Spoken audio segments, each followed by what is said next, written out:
Haryana news देख रहे हैं आप और आपके साथ मैं हूं प्रतिमा दत्ता।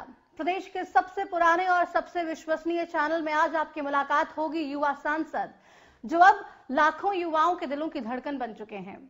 आईएनएलडी से ब्रेकअप के बाद नई पार्टी का गठन किया और उसके बाद जनता का बेहिसाब प्यार उनको मिल रहा है। बिल्कुल सही समझे आप। आज मुलाकात युवा सांसद दुष्यंत चौटाला से। दुष्यंत जी, बहुत स्वागत है। बहुत बहुत धन्यवाद। दुष्यंत जी, नई पार्टी, लोगों का प्यार कैसे मिल रहा है? क्या लग रहा है इतना जो अच्छा रिस्पांस आपको मिल रहा है, ये सब इसकी वजह आखिर क्या है? कि परिवर्तन की चाह प्रदेश के लोगों में है और मैं ये मानता हूं कि ओवर द पीरियड्स जो ट्रेडिशनल पॉलिटिक्स देश में चल रही थी, कई प्रदेशों ने इसको बदला है। फॉर एग्जांपल असम हो, चाहे वो आंध्रा हो, चाहे वो उड़ीसा हो, चाहे वो दिल्ली हो, और आज हरियाणा के अंदर भी इसमें परिवर्तन की जरूरत है।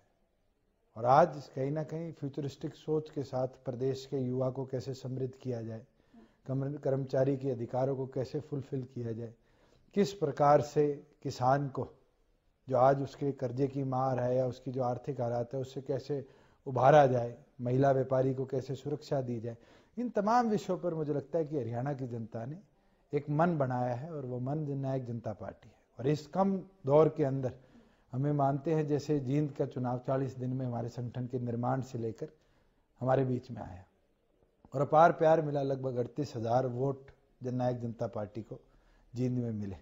मेरा ये मानना है कि आज अगर हम हरियाणा की बात करें तो हमारा टारगेट यही है कि हम 40 लाख वोटों का टारगेट लेकर चल रहे हैं कि आगामी लोकसभा और विधानसभा के अंदर हमारी पार्टी अचीव करे, जिससे प्रदेश में एक परिवर्तन भी आए और प्रदेश में जननायक जनता पार्टी की सरकार बने। तो ये सब कुछ प्रदेश के लोगों के दिलों में जो बातें थी, ये बहुत लंबे अरसे से चली आ रही होंगी। आप भी लगातार पहले आईएनएलडी में थे, तो क्या तभी से ही वो मांग उठी और उसको आपने भनक लिया कि अब लोगों की मांग क्या है, लोग क्या चाह रहे हैं? मांग तो लोगों की मैंने निरंतर पार्लियामेंट के माध्यम से 5 साल उठाई है और ऐसा कोई विषय नहीं था, वो कमर्शियलाइजेशन ऑफ ट्रैक्टर हो, कुछ चुनिंदा ट्रकिंग कंपनी के मालिकों को फायदा पहुंचाने के लिए एक बिल लाया गया, एक गैजेट नोटिफिकेशन लाया गया। अगर मैं किसान की बात ना लेकर जाता तो शायद वो बिल बनकर पारित हो जाता, मगर शायद हमारा वो कदम था ट्रैक्टर को पार्लियामेंट में ले जाना जो ये बदलाव लेकर आया।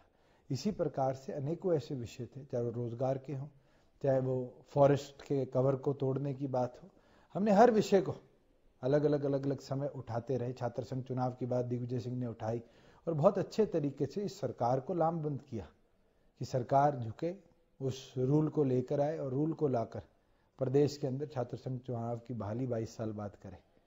महिला सुरक्षा की बात है, महिला सुरक्षा के अंदर श्रीमती नैना चौटाला जी ने निरंतर अपनी बात को रखा है और आज सरकार उस पर गंभीर है, मगर गंभीरता से रिजल्ट नहीं आ रहे। हम दिन प्रतिदिन महिलाओं के खिलाफ अपराध में ऊंचे स्थान पर आ रहे हैं। आज हमने बिहार को पीछे छोड़कर महिलाओं के खिलाफ अपराध में हम देश में 5वें नंबर पर आते हैं। ये दुर्भाग्य की बात है कि महिला थाने भी खुले, महिलाओं के लिए स्पेशल पीसीआर भी खुली, महिलाओं के लिए अलग व्यवस्था बनाएगी, पर उसके बावजूद अगर इस तरह की व्यवस्था आज प्रदेश में है जहाँ रेप की घटनाएं हर रोज अखबारों में आती है, छेड़खाने की, चेन लूटिंग की हो, मर्डर की हो, अब इन घटनाओं को रोकने का समय आ चुका। तो कैसे रोकेंगे आप? अगर कड़क निर्णय नहीं लिए जाएंगे और आप गुंडा तत्व को लिबर्टी देंगे कि वो कुछ भी चाहे कर सकते हैं, तो ये चीजें नहीं रुकेगी। मगर आज सामाजिक तौर पर बदलाव और उसके साथ साथ इस गुंडा तत्व को इस प्रदेश में रोकने की जरूरत है और बीजेपी इस पूरे मामले पर लंबे समय से विफल होती आई है। जिस प्रदेश से बेटी बचाओ बेटी पढ़ाओ की शुरुआत हुई, अगर उसके अंदर महिलाओं के खिलाफ में अपराध में वृद्धि आती है तो ये अपने आप दर्शाता है, और कैग ने भी अपनी रिपोर्ट में बताया है कि बेटी बचाओ बेटी पढ़ाओ का 51% टोटल एक्सपेंडिचर सिर्फ एडवर्टाइजमेंट में है। तो मोदी जी अगर अपनी फोटो चमकाने के लिए उस फंड को यूज कर रहे हैं तो कभी बेटी बचेगी नहीं, बेटी पढ़ेंगी नहीं।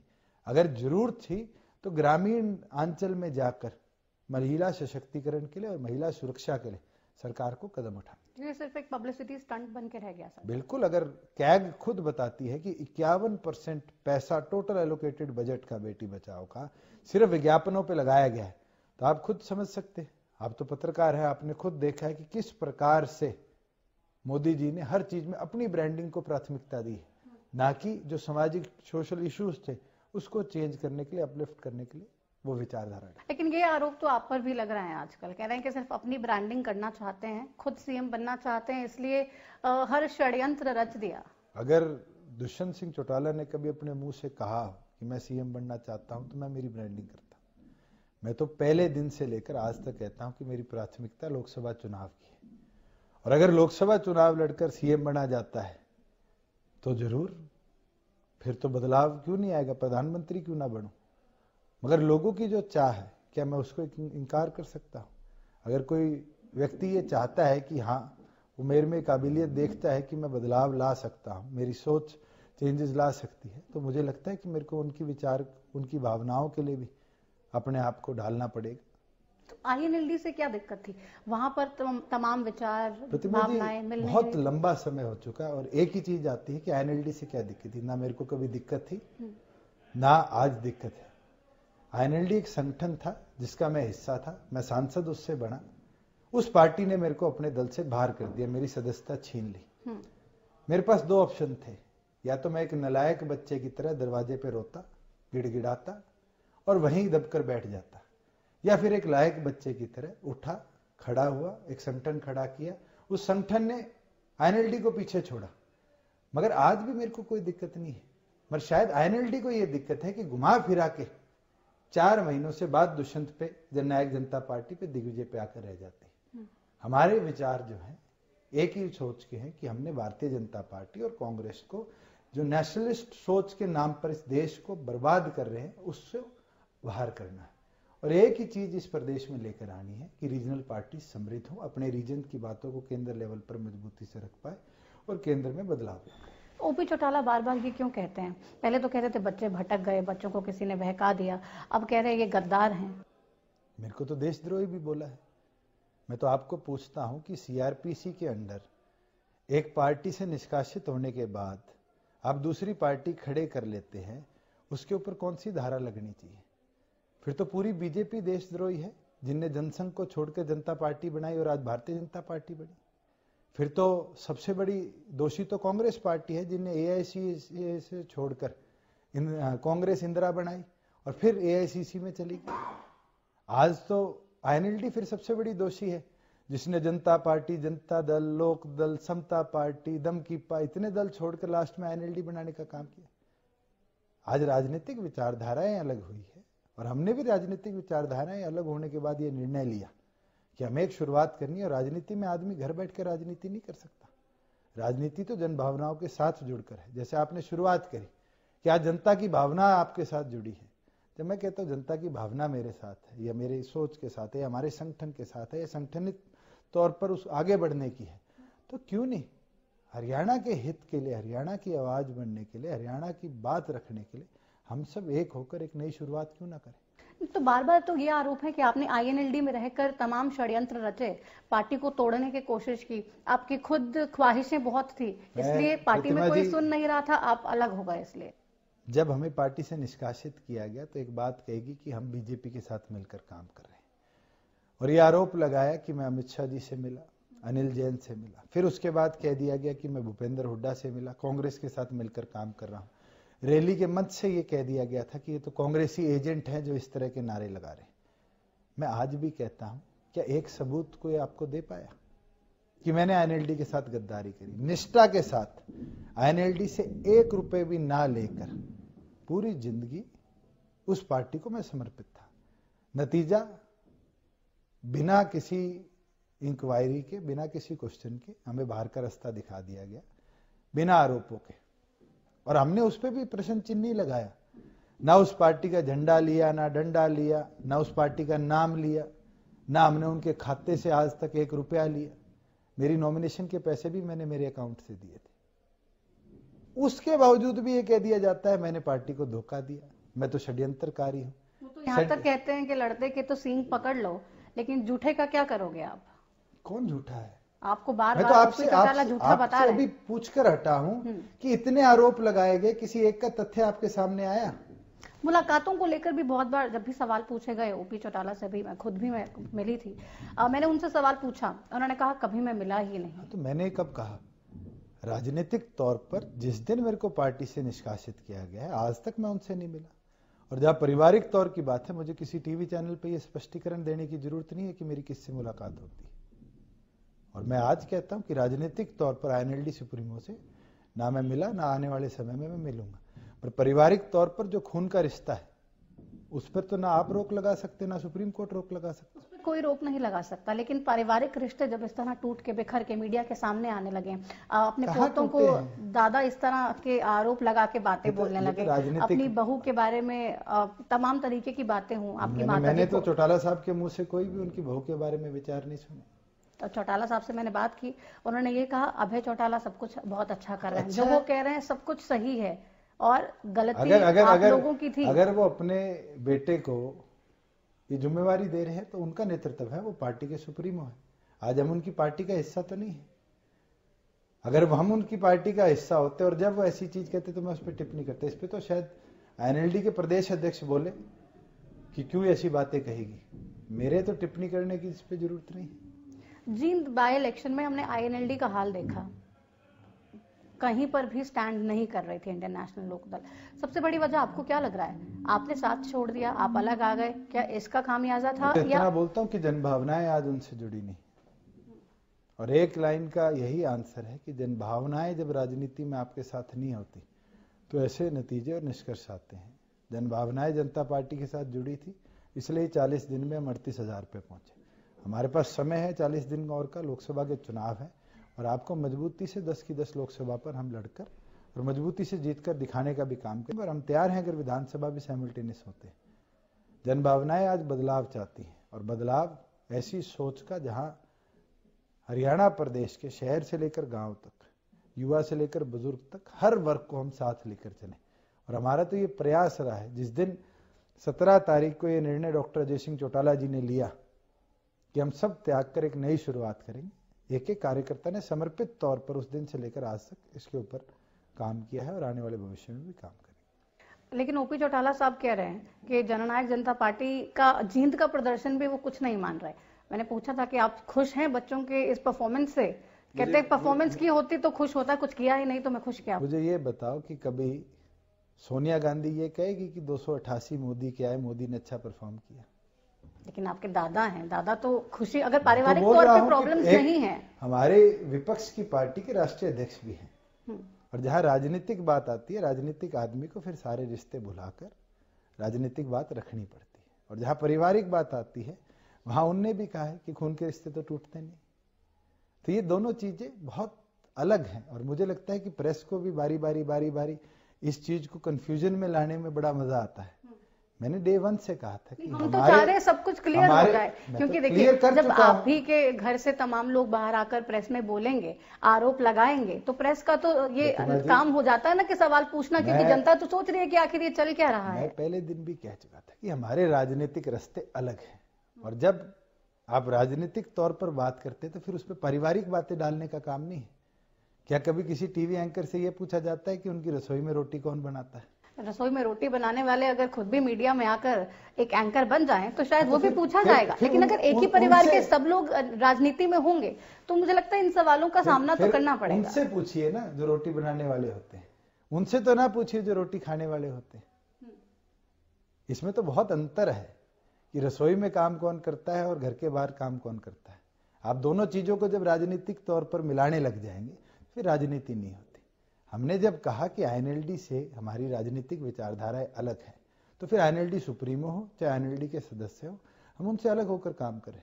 जहां पारिवारिक रिश्तों की बातें हैं, मैंने तो डे 1 से कहा है कि खून के रिश्ते को कोई तोड़ नहीं सकता। तो पारिवारिक रिश्ते बचे हैं अभी? जहां तक चौधरी ओम प्रकाश चौटाला जी से बिल्कुल है, और डॉक्टर अजय सिंह चौटाला जी के जो खून के रिश्ते उनके भाइयों बहनों से हैं, वो हमारे रिश्ते वो तो रहेंगे। अगर कोई ये बोल देता है कि रिश्ते टूट गए, तो मुझे लगता है बोलने से ऐसी चीजें टूटती नहीं। चौधरी देवीलाल जी के 4 बेटे थे और चारों अलग राजनीतिक दलों में रहे, तो क्या उन भाइयों के रिश्ते टूटे थे? राजनीतिक विचार अलग हुए थे। आज हम कांग्रेस और बीजेपी में देखते हैं, अगर बात करें तो इंदिरा गांधी जी के 2 बेटे थे, एक की बहू कांग्रेस के अंदर है, एक की बहू बीजेपी के अंदर है। तो क्या उनके वो पारिवारिक रिश्ते भी टूट गए? खुशी और गमों में तो सारे इकट्ठे होते। तो आप लोग भी इकट्ठे ही हैं खुशी गम में। आगे चुनावों के लिए आप किस तरीके से तैयार हैं? हमने देखा कि अब संगठन को भी आप काफी मजबूत करने के लिए तमाम प्रक्रियाएं आपकी शुरू हो गई हैं। अभी क्या मान रहे हैं, कितना स्ट्रॉन्ग संगठन आप डेवलप कर चुके हैं? देखिए, हमने बहुत कम समय के अंदर जिस प्रकार से हमारे बीच कांग्रेस छोड़कर पूर्व मंत्री, बीजेपी छोड़कर पूर्व मंत्री, बसपा छोड़कर उनके वरिष्ठ पदाधिकारी, इंडियन नेशनल लोकदल के तो विधायक, पूर्व विधायक, अनेकों पदाधिकारी जो हमारे साथ जुड़े, मेरा ये मानना है कि इतने कम समय में पूरे देश के अंदर कोई भी राजनीतिक संगठन इतनी मजबूती से खड़ा नहीं हुआ। हम कोई 600 किलोमीटर का दिल्ली जैसा प्रदेश नहीं है जहां एक दिन के अंदर पूरा प्रदेश का दौरा हो जाए। हम प्रयास कर रहे हैं, चाहे वो हरी चुनरी की चौपाल हो, चाहे वो मेरे कार्यक्रम हो, दिग्विजय सिंह के कार्यक्रम हो, सरदार निशान सिंह जी के कार्यक्रम हो, प्रधान महासचिव डॉक्टर बांगड़ के कार्यक्रम हो, सभी पदाधिकारी अपने तौर पर कार्य कर रहे हैं और यही सोचकर कार्य कर रहे हैं कि बदलाव लाया जाए। हमारे बीच में जिस प्रकार से चौधरी हर्ष कुमार जी, चौधरी मोहम्मद इलियास जी, हमारे बीच में अर्जुन सिंह जी गुजर, चाहे दादा राम कुमार गौतम, डी शर्मा जी, ये तमाम लोग आज एक हो रहे हैं एक फिलॉसफी के लिए कि हाँ, परिवर्तन के अंदर अगर कोई अहम भूमिका निभाएगा इस प्रदेश की तो जननायक जनता पार्टी है। और इसके अंदर कोई ये नहीं है कि 25-30 साल के सारे बच्चे कूद रहे हो जो फर्स्ट टाइम वोटर हैं या सेकंड टाइम वोटर हैं। आज हमारे पास एक्सपीरियंस भी है, हमारे पास फॉर्मर ब्यूरोक्रेट्स भी हैं, वाइस चांसलर्स भी हैं, हमारे पास हर स्कोप से व्यक्ति आज स्वेच्छा से आ रहा है। बहुत से ऐसे कर्मचारी नेता हैं जो आने वाले भविष्य में अपनी नौकरियां छोड़कर भी इस संघर्ष की लड़ाई में हमारे साथ जुड़ेंगे। तो क्या वो परिवर्तन नहीं है? क्या कोई व्यक्ति आपने सुना कि अपना जिंदगी का सबसे अहम पल अपनी नौकरी त्याग कर भी एक पार्टी के साथ जुड़ेगा? ये बदलाव असम गण परिषद के समय में देखने को मिले थे जब कॉलेजेस के प्रोफेसरों ने रिजाइन दे दिए थे कि एक पार्टी खड़ी करनी। आम आदमी पार्टी के हो, चाहे बीजेडी हो, टीडीपी हो, ये सब तमाम संगठन खड़े ऐसे हुए और एक परिवर्तन के लिए हुए। आज भी हरियाणा प्रदेश के अंदर यही चीज की शुरुआत है और आने वाले भविष्य में लोकसभा से पहले भी और फिर विधानसभा तक भी आपको और परिवर्तन दिखेगा जिसमें कांग्रेस, बीजेपी के बहुत से नेता छोड़कर हमारे साथ जुड़े। जींद उपचुनाव में भी कड़ी टक्कर दी दिग्विजय ने, आप सेकंड नंबर पे रहे, बीजेपी के साथ नेक टू नेक मुकाबला था, लेकिन जब रिजल्ट आए तो देखा कि सेकंड पे रहे, हालांकि वोटें भी थोड़ी कम रही। तो अब क्या लग रहा है आगे चुनावों में बीजेपी जिस तरीके से ये मान के चल रही है कि उसकी जीत होने वाली है, कड़ी टक्कर आपकी पार्टी देगी? जो हमारा आंकलन था जींद का वो 38,000 का था और हम सेटिस्फाइड हैं कि हमने अचीव किया। वी आर नॉट हैप्पी कि हमने बहुत एक्स्ट्रा ऑर्डिनरी काम किया। We are satisfied as an team, as an party कि जो हमारा टारगेट था हमने अचीव किया, क्योंकि हमारे पास समय सिर्फ 40 दिन का था, हमारा तो संगठन भी खड़ा नहीं था। पर दूसरी ओर पर जो बीजेपी का कार्य रहा, गवर्नमेंट उनकी है ऊपर भी, केंद्र में भी, प्रदेश में भी, और जिस तरह का पॉलिटिकल दबाव रहा वहां पर जो सरकारी मशीनरी का दुरुपयोग किया, चाहे हमारी गाड़ियां इंपाउंड हुई, चाहे हमारे लोगों के चालान काटे गए, जिस तरह का दबाव सरपंचों पे बनाया गया, उस डिस्कशन पे मैं जाऊं तो वो इतिहास की गर्भ में है, उसको जितना खुरेदेंगे उतनी निकलेगी। मगर कहीं ना कहीं जो कांग्रेस की डाउनफॉल थी, क्योंकि राहुल गांधी की पूरी टीम थी, तमाम कांग्रेस के लीडरों ने आकर वहां भाषण दिए, आईएनएलडी बसपा का गठबंधन था वो 3,400 पे आकर रुक गई।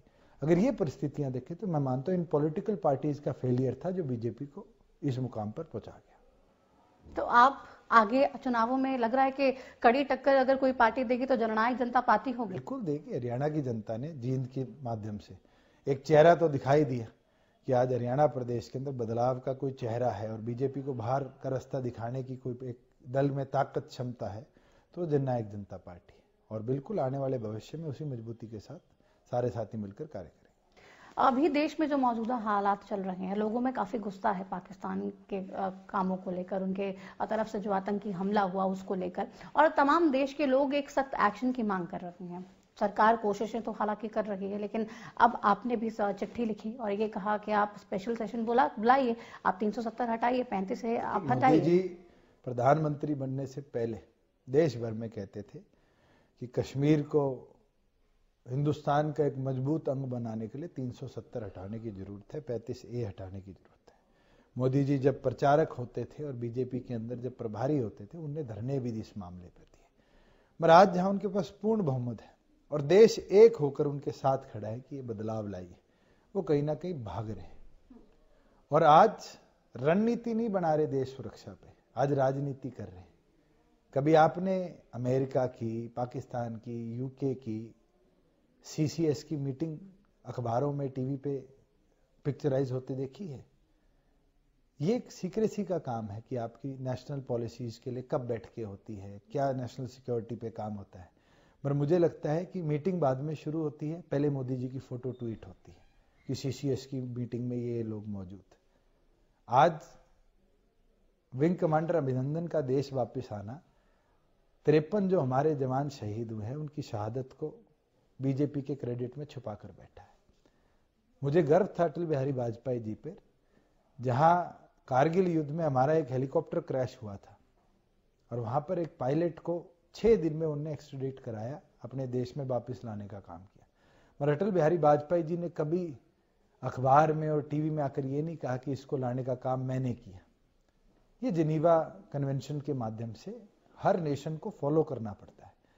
मगर आज मोदी जी उस फॉलोइंग को अपना क्रेडिट बनाकर, और जो 53 लोग शहीद 14 दिन के अंदर हुए हैं उनको छुपाने का काम करे, अपने फेलियर को छुपाने का काम कर रहे हैं। जो ये कहते हैं हमने सर्जिकल स्ट्राइक करी पाकिस्तान के अंदर, आज इंटरनेशनल रिपोर्ट्स आप उठाकर देखिए, कहते कि ये खाली इलाके में बम फेंके गए। बीबीसी ने भी ये चीज दर्शाई। ऑस्ट्रेलिया की भी एक सैटेलाइट एजेंसी है जिसकी रिपोर्ट कल पब्लिश हुई थी, जिसने कहा कि जो टारगेट्स थे उनसे 150, 200 मीटर दूर बम ब्लास्टिंग हुई। मगर हैरानी जब आती है कि बीजेपी कहती है कि हमने 300, 350 लोग मारे, बीजेपी के राष्ट्रीय अध्यक्ष कहते हैं हमने 250 लोग मारे।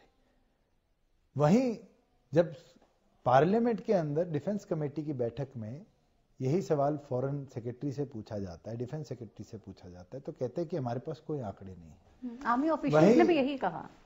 आलूवालिया जी जो इनकी सरकार के एक मंत्री हैं, वो आज मैं अखबार पढ़ रहा था तो बयान देते हैं कि एक भी आदमी नहीं मरा।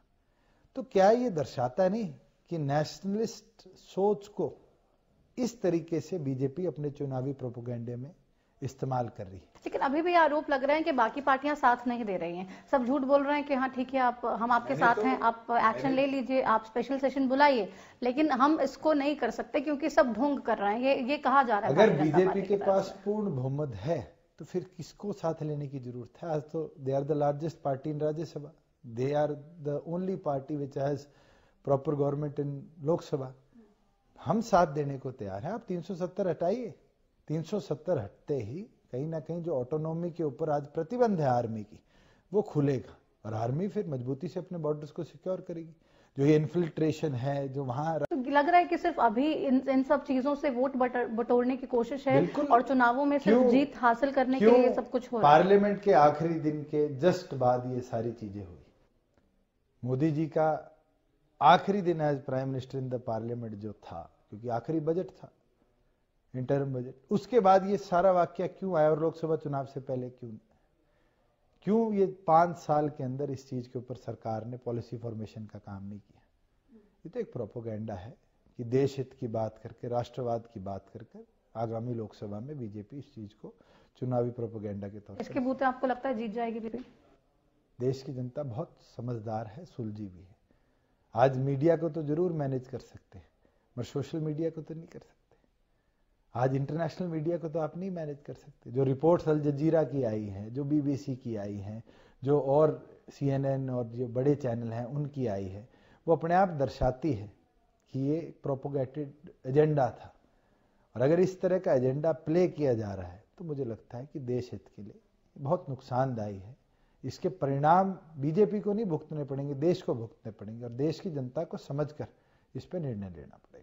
चुनावों के मद्देनजर गठबंधन भी हुआ था आपका आम आदमी पार्टी से, अब अलग हो गए। मैं रेक्टिफाई कर दूं इसको कि उनका समर्थन हमें मिला था, गठबंधन नहीं था। अरविंद जी हमारे साथ आए थे, मैं उनका आभारी हूं और आभारी रहूंगा, क्योंकि मेरे से उम्र में बड़े हैं, मैं उनको बड़े भाई के तौर पर ट्रीट करता हूं। और जो उनका साथ मिला, जरूर हमें एक ताकत जींद के अंदर मिली। जहां गठबंधन की बात है, नेशनलिस्ट सोच के लिए हमने 3 सदस्यों को राष्ट्रीय कार्यकारिणी ने निर्धारित किया है, जिसका सदस्य मैं नहीं हूं, और उनको ऑटोनॉमी दी है कि वो किसी प्रकार का भी डिसीजन मेक कर सकते हैं। और अभी तक मेरे को औपचारिक तौर पर किन से उनकी बातें चल रही है, कौन कौन पॉलिटिकल पार्टीज इंटरेस्टेड है हरियाणा में बदलाव के लिए साथ आने पे, ये हमने उन पे छोड़ रखा है। और वो कोई निर्णय लेगी तो संगठन के एक एक साथी को वो। तो अभी आम आदमी पार्टी से आगे किसी भी तरीके से मैं इस गठबंधन पर औपचारिक तौर पर कुछ नहीं कह पाऊंगा, क्योंकि मैं उस कमेटी का सदस्य नहीं हूँ। जो चाहे आम आदमी से बात करे या किसी और से बात करे, वो 3 सदस्य ही जो है वो डिसीजन मेक कर आपके बीच में। लेकिन आपने बहुत सराहा है अरविंद केजरीवाल के काम को, लेकिन नवीन जयहिंद ने जो ट्वीट किया उसमें कहीं ना कहीं ये झलक रहा था कि आरोप साफ साफ लगा रहे जननायक जनता पार्टी पे कि बहुत ज्यादा ईगो हो गई है उनमें, बहुत ज्यादा एटीट्यूड हो गया है। मैंने डे 1 से कहा है कि हमें अभी संगठन निर्माण और विस्तार पे काम करना है। अगर हम इसी चीज को सोचते चलेंगे कि गठबंधन करना है, तो फिर संगठन 90 विधानसभाओं में खड़ा नहीं होगा। ये तो निर्णय होते हैं स्टेट इंटरेस्ट के, नेशनल इंटरेस्ट के। अगर हमें आने वाले समय में लगेगा कि नेशनल इंटरेस्ट के लिए हमें शायद डीएमके के साथ गठबंधन करना पड़ जाए तमिलनाडु की, या फिर टीएमसी से बात करनी पड़ जाए, या टीआरएस से, टीडीपी से, बीजेडी से करनी पड़ जाए, तो ये फैसले राष्ट्रीय तौर पर लिए जाएंगे। मगर आज के दिन संभावना है, क्योंकि चुनाव में कम समय है और नेशनल तौर पर ऐसी चर्चाएं नहीं चल रही कि एंटी कांग्रेस, एंटी बीजेपी एक जनता दल की तरह उस समय के एक दल खड़ा करा जाए, तो मुझे लगता है कि बहुत जल्दबाजी होगी कि इस पे मैं कोई टिप्पणी कर पाऊँ। तो हरियाणा में क्या लग रहा है, आम आदमी पार्टी भी अपने बूते पे खुद चुनाव लड़ने वाली है। हरियाणा के अंदर तो टक्कर में कहीं देख रहे हैं आप उन लोगों को? हरियाणा के अंदर तो अनेकों नए दल भी रजिस्टर हुए हैं, जिसमें से एक जननायक जनता पार्टी भी है और उसके साथ पुराने दल भी हैं। बहुत से ऐसे दल हैं जो हरियाणा में चुनाव लड़े हैं और अब सोए बैठे हैं, वो भी जागेंगे समय आने पर। और आने वाले समय में पता नहीं किसका किसके साथ मिलेगा, क्या परिस्थितियां बनेगी। मगर जहां आज की बात है, औपचारिक तौर पर मेरे सामने कोई भी अलायंस की ऐसी चर्चा नहीं है। तो आपको गठबंधन बनाने से पहले किससे क्या बात करनी है, आपसे कोई डिस्कशन नहीं होता है उस कमेटी का? 3 सदस्य कमेटी है, उनको हमने पूरी लिबर्टी दे रखी है कि वो इस चीज पे निर्णय लें। तो आगे अब आप क्या देख रहे हैं? आप लोकतंत्र सुरक्षा पार्टी को, अब उसका बीएसपी के साथ गठबंधन हो गया, आईएनएलडी से बीएसपी ने गठबंधन तोड़ लिया, उनको आप देख रहे हैं कहीं पर कि आपके कंपटीशन में नजर आएंगे? ये तो समय की बात है कि कौन कंपटीशन में होगा, कैंडिडेट किसका कितना मजबूत होगा, कौन कैसे चुनाव लड़ेगा। आज की परिस्थितियों में तो जहां हमारा आंकलन है, कांग्रेस का दिन प्रतिदिन ग्राफ गिरता जा रहा है और बहुत से कांग्रेस के ऐसे नेता हैं जो आज कांग्रेस छोड़कर अनेकों पार्टियों में शामिल होंगे। इंडियन नेशनल लोकदल की जो हालत है वो जींद ने दर्शा दी और आने वाले समय में जो होगी वो आपको और अच्छी तरीके से दिखेगी। तो ये ओपी चौटाला साहब कह रहे हैं मैं बाहर आ जाऊंगा और उसके बाद तमाम परिस्थितियां बदल जाएंगी, जननायक जनता पार्टी कहीं देखने को भी नहीं मिलेगी। अभी भी बाहर, लोकसभा में भी, विधानसभा में अभी भी बाहर आकर गए थे। कोई हमारा समर्थित एक विधायक गया हो, कोई हमारा पदाधिकारी छोड़कर गया हो। बाहर आने से एक पॉलिटिकल पार्टी के स्ट्रक्चर में डिसबैलेंस नहीं आ सकता। पॉलिटिकल पार्टी का स्ट्रक्चर उसकी रीढ़ की हड्डी है। हाँ, आज आईएनएलडी की जो हालत है उसके ऊपर मैं जरूर कह सकता हूं कि अभी 17 में से 4 विधायक इनके समर्थन में नहीं है और जो बचे हैं अब उनको कैसे ये रोक कर रखेंगे, ये इनके लिए सबसे बड़ा टास्क है। आपके संपर्क में है कोई और भी? मैं बहुत जल्दबाजी होगी कि मैं कहूंगा कि है नहीं है, मगर ये भविष्य की गर्भ में है। अच्छी खबरें आपको आती रहेंगी। कुछ की चर्चाएं तो हैं कि बीजेपी में जाने वाले हैं कुछ आईएनएलडी से। वो तो आईएनएलडी के प्रदेश अध्यक्ष बताए कौन कौन जाने वाला है, इस पर मैं तो नहीं टिप्पणी कर पाऊंगा। तो आप इन्हें कहीं पर भी आईएनएलडी को नहीं देख रहे हैं? नहीं मानते, एक राजनीतिक दल है, अब वो अपना वर्चस्व बचा सकता है, खत्म कर सकता है या बढ़ा सकता है, वो तो उनके संगठन के निर्णय पर होगा। क्योंकि 3500 वोट्स भी ना मिलना जींद बाय इलेक्शन में, ये क्या दर्शाता है, क्या मैसेज है? लोग क्या साफ तौर पे नकार रहे हैं? हर चीज आईएनएलडी में जब कमी पे आती है तो अशोक अरोड़ा जी पे छोड़ दी जाती है। तो मैं कहूंगा कि अशोक अरोड़ा जी उनके प्रदेश के अध्यक्ष हैं, वो इस पे जवाब दे कि 3454 वोट क्यों उनकी पार्टी है। बजट देखा हमने हरियाणा का कुछ दिन पहले, आपको कैसा लगा? मैं तो निराश था कि जो उम्मीद हरियाणा की जनता करती थी रिलैक्सेशन का, डेवलपमेंट का, उसके ऊपर सरकार ने कोई काम नहीं किया। चाहे वो रेलवे प्रोजेक्ट्स के लिए पैसा अलॉटमेंट की बात हो, चाहे हमारे डैम्स की कंस्ट्रक्शन जो होनी है यमुना के ऊपर तीनों की, उसके लिए अपना शेयर डालना हो, हरियाणा सरकार इन अहम प्रोजेक्टों से भागती रही है। स्पोर्ट्स डेवलपमेंट के लिए कोई ज्यादा कदम नहीं उठाए गए। तो ये सब चीजें बताती है कि केवल मात्र एक लीपापोती का बजट था जो केंद्र के बजट से पैसा अलॉट हुआ, उसको इनने अपनी बेसिक कम्युनिटीज की डेवलपमेंट के लिए डाला है। कोई नई शुरुआत और नई स्कीम्स के ऊपर इस सरकार ने काम नहीं किया। तो आप सर निराश हैं साफ तौर पे बजट? बिल्कुल। जिस तरीके से केंद्र ने जाते जाते एक प्रोपोगेटेड बजट निकाला 4 महीनों का, जिसमें कह दिया कि किसान को 6,000 रुपये मिलेंगे, मगर धरातल की तस्वीर है केवल मात्र उसके खाते में 2,000 आए और 2,000 से फालतू फसल बीमा के नाम के उसके खाते से कट गए। तो क्या वो किसान को फायदा कर गया? जो ये बड़ी बड़ी बातें इस बार बजट में केंद्र में करी गई है, ये केवल मात्र चुनावी स्टंट था। जनता इसको जानती है। कांग्रेस ने भी 2014 में इसी तरह का एक बजट लाने का काम किया था, लोगों ने उनको 45 सीटों पर लाने का काम किया था। बीजेपी को भी लोग इस तरह का करारा जवाब देंगे। अभी हमने देखा 1500 करोड़ रुपए बजट में किसानों के लिए, कामगारों के लिए अलॉट कर दिए गए। हालांकि कैसे देंगे, क्या होगा, इस सब की कोई रूपरेखा तय नहीं हुई। नाबार्ड ने 20,000 करोड़ रुपया पिछली बार इरिगेशन के लिए रखा था, मगर क्या इरिगेशन के ऊपर पैसा स्पेंड हुआ? ये पैसे रखे जाते हैं मगर ये अधिकतम पैसा लैप्स होकर वापस अगले साल के बजट में जुड़ जाता है और हर साल रिवाइज्ड एस्टिमेट्स आते हैं जिससे कई प्रोजेक्ट्स में पैसा बढ़ता है, कई होता है। अहम चीज ये देखने की है, जो इकोनॉमिक सर्वे की रिपोर्ट्स हैं और सीएजी की रिपोर्ट्स है, वो कहीं ना कहीं एक आईना दिखाती है और वो आईना यही है कि अधिकतम पैसा हरियाणा गवर्नमेंट का भी और सेंट्रल गवर्नमेंट का भी प्रोजेक्ट्स पे नहीं जा रहा, अखबारों में, टीवी में प्रोजेक्ट्स की पब्लिसिटी में जाने का काम कर रहा है। आप खुद सोचिए कि मुख्यमंत्री ही आज हरियाणा के हर पेट्रोल पंप पे अपनी फोटो लगवा रहे हैं, हर रोडवेज की बस पे अपनी फोटो लगा रहे हैं। क्या फोटो चिपकाने से मुख्यमंत्री अपने आप की जमानत भी बचाएंगे, अपना अस्तित्व मुख्यमंत्री भी सुधार पाएंगे? आने वाले समय में जनता इस चीज का जवाब देगी। भूपेंद्र सिंह हुड्डा ने करोड़ों रुपया खर्च किया था हरियाणा नंबर 1 पे, हरियाणा नंबर 1 15 सीटों पर आ गया था। आने वाले समय में बीजेपी का भी ऐसा ही हाल आपको दिखेगा। क्या आंक रहे हैं आपके? सीएम साहब जमानत तक नहीं बचा पाएंगे? ये तो भविष्य गर्भ में है कि बचा पाएंगे नहीं। मैं तो उम्मीद रखता हूं कि जमानत तो बचे, इस प्रदेश के मुख्यमंत्री हैं। लेकिन आप चाह रहे हैं कि वैसे हारेंगे? जिनके अंदर बहुत लोग हमारी जमानत की बात करते थे, एक की 800 से बची, एक की 6 गुना जब्त हुई। तो ये चीजें हैं जो जन भावनाओं ने जिस पर निर्णय लेना है और मैं ये मानता हूं कि जन भावनाएं जल्द हरियाणा प्रदेश के हित के लिए अच्छा निर्णय। पीएलपीए एक्ट को लेकर भी बहुत सा बवाल आजकल हो रहा है। सरकार तो पीठ थपथपा रही थी कि नहीं ये तो बहुत अच्छा है, लेकिन जो अब बिल्डर्स को फायदा पहुंचाने का आरोप लगातार कांग्रेस पे लगा है, जिसने आज खुद ही सवालों के घेरे में है। कि मैंने पिछले दिनों भी मुख्यमंत्री का एक बिल्डर के प्रति प्यार और भावनाएं जैसे जुड़ी कॉन्फ्रेंस करके उसको दर्शाया था। आज तक मुख्यमंत्री ने जवाब नहीं दिया कि मैंने वो प्रोफाइल साइन करी या नहीं करी। उसी प्रकार से जो ये पीएलपीए आया है, इसमें केंद्र के एक बीजेपी के मंत्री, 2 प्रदेश के मंत्री और बड़े बिल्डर्स हैं जिनने ओवर द पीरियड ग्वाल पहाड़ी और जो ये इलाका अरावलीज का है इसमें जमीनें खरीदी है। और सुप्रीम कोर्ट के स्ट्राइक डाउन होने के बाद जो पहले एकांत इनक्लेव वाला फैसला आया था, सरकार ने अपने निजी लोगों को एक प्रोक्योरिंग एजेंसी बनकर फायदा पहुंचाया जाए, इन्हें ये निर्णय लिया है। और मैं उम्मीद रखता हूं कि सुप्रीम कोर्ट ने अब जो स्टे दिया है, सुप्रीम कोर्ट इस एक्ट को स्ट्राइक डाउन करे, क्योंकि हरियाणा के 3% फॉरेस्ट कवर है। We are the lowest in forest cover among all the states.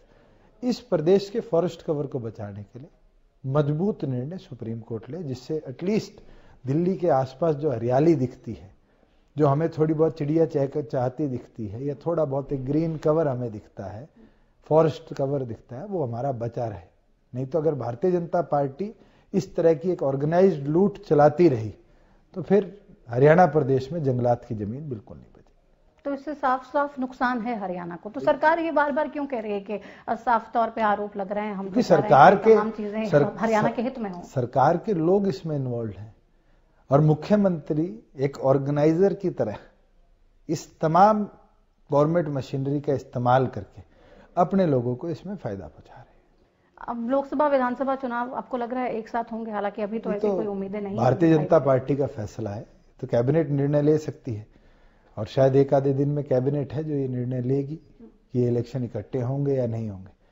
पर मुझे लगता है कि जिस तरह का कार्य चल रहा है प्रदेश में, मुख्यमंत्री रिमोटों से कई प्रोजेक्ट्स के उद्घाटन एक जगह बैठकर कर देते हैं, तो ये दर्शाता है कि मुख्यमंत्री इस तैयारी में है कि चुनाव एक साथ हो। मुख्यमंत्री साहब तो तैयारी में हैं, उनकी तैयारी होगी भी।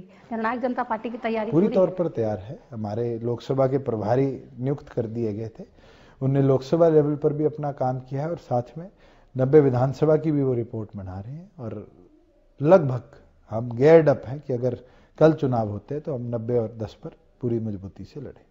आगे कभी जो परेशानियां रही आईएनएलडी के साथ, कभी खत्म होगी, कभी एक साथ आ सकते हैं सब? मैं इस चीज को पूरी तौर से नकारता हूं कि जहां पॉलिटिकली आईएनएलडी के साथ जाना है, ये मुझे लगता है कि हमारे संगठन के एक भी कार्यकर्ता को सहमत नहीं होगा। नहीं जाएंगे, लेकिन ओपी चौटाला साहब कह रहे थे कि राजनीति में कुछ भी संभव है। तो राजनीति के अंदर तो जिस बीजेपी का वो विरोध करते आए उससे भी गठबंधन की चर्चाएं चली, लेकिन बीजेपी के नेताओं ने साफ तौर पर इनकार कर दिया। मैं तो ये बात नहीं कह रहा, मैं तो उस पार्टी के राष्ट्रीय अध्यक्ष की भावनाएं आपके सामने रख रहा हूँ। तो अब उनका कहना, राष्ट्रीय अध्यक्ष का ये कहना और बीजेपी नेताओं का सारा से तमाम चीजों को नकार देना, इस पे जवाब तो आईएनएलडी के प्रदेश अध्यक्ष दे पाएंगे। दुष्यंत चौटाला तो नहीं दे सकता जो इस पार्टी का हिस्सा नहीं है। नहीं, कमेंट तो आपका बनता है क्योंकि बहुत से कमेंट्स हर रोज आप पर होते हैं, कभी कुछ कह देते हैं आपको, कभी कुछ कह देते हैं। मैं झूठ बोलकर काम करने वाला व्यक्ति नहीं हूँ, मैं तो ईमानदारी की सोच के साथ आगे बढ़ने वाला व्यक्ति हूँ। पार्लियामेंट में 5 साल में प्रदेश हित में चाहे कोई गलत चीज होती दिखी हो, मैंने मजबूती से अपनी बात भी रखी है, लड़ाई भी लड़ी है और आने वाले भविष्य में मैं ये चाहता हूँ कि प्रदेश हित के लिए मजबूत से मजबूत लड़ाई हम लड़ें। मजबूत लड़ाई आप लड़ने के लिए तैयार हैं। आपने सोशल मीडिया का जिक्र किया तो सवाल एक और मेरे जहन में था कब से आपसे पूछना, जब भी कोई भी चीज आपसे रिलेटेड हो, आपकी पार्टी से रिलेटेड हो, कमेंट्स की एक लंबी लाइन लग जाती है। कोई भी पोस्ट हो आईएनएलडी की, वहां पर भी आप देख लीजिए, हर जगह डीसी जिंदाबाद, जेजेपी जिंदाबाद, ये तमाम कमेंट से भर जाती है वो पोस्ट। एक लंबी चौड़ी फौज है आपके पास, या ये फैन फॉलोइंग है, या वाकई वो लोग हैं जो शिद्दत से दुष्यंत चौटाला को चाहते हैं कि वो आगे आके नेतृत्व करें? ये वो लोग हैं जो बदलाव चाहते हैं, जो first time second time voter हैं, जो जानते हैं कि जहां मीडिया इलेक्ट्रॉनिक हो या प्रिंट हो उसकी ताकत नहीं पहुंच पाती, वहां सोशल मीडिया की ताकत पहुंच सकती है।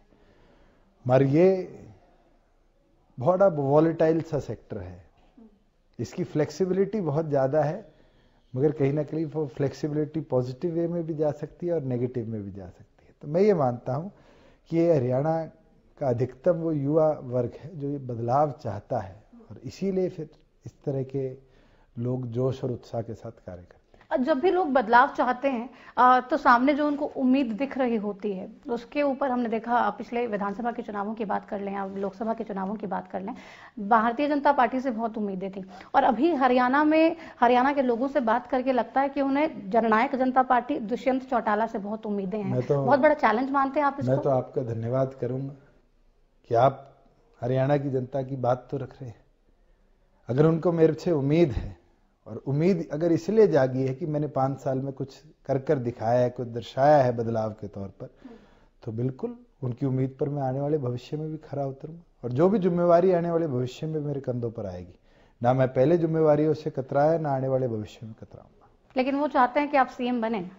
अगर किसी की ख्वाहिश है तो क्यों मैं उस चीज को नकारूं, मगर आज मेरी प्राथमिकता मेरा संगठन मजबूत करना है और मेरे संगठन को आगे ले जाना है। और संगठन अगर मजबूत होगा, संगठन आगे बढ़ेगा, विधायक जीत कर आएंगे और विधायक मिलकर ये निर्णय लेंगे, तो जरूर जो भी जिम्मेवारी संगठन मेरे को देगा मैं उस पर खरा उतरूंगा। चलिए, बहुत शुक्रिया अपना समय देने के लिए, हरियाणा न्यूज से खास बातचीत के लिए। तो आपने सुना दुष्यंत चौटाला को, जिन्होंने साफ तौर पे बता दिया कि उनकी प्राथमिकता है संगठन को मजबूत करना। संगठन की मजबूती के लिए वो लगातार दिन रात काम कर रहे हैं। हरियाणा की जनता के दिल में तमाम जो बातें हैं उसको वो आगे जरूर रखेंगे, उस पर वो जरूर खरा उतरेंगे और जितनी भी उम्मीदें प्रदेश के लोग कर रहे हैं अब दुष्यंत चौटाला से, उन सब को पूरा करेंगे। लेकिन सबसे पहले मजबूती अपने संगठन को, अपनी पार्टी को, और उसके बाद जनता का जो भी आदेश होगा वो उनके सर माथे होगा। फिलहाल मेरे साथ टू द पॉइंट में इतना ही। आप देखते रहिए प्रदेश की तमाम बड़ी खबरों के लिए हरियाणा न्यूज। नमस्कार।